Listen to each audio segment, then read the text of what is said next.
Great Awakening is not just about seeing the truth. It's about learning to live with it. Truth trauma has 4 stages: denial, compromise, anger, and finally coping. We don't just get over it. We learn to cope, rebuild, and move forward with courage and hope. Lean on your family, your friends, your faith, and your community. These are your anchors during the transition. The old system is collapsing. A new era of liberty, sound money, and truth is being born. This is our moment.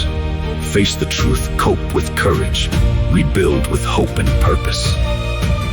The future belongs to those who stand firm in the light of truth.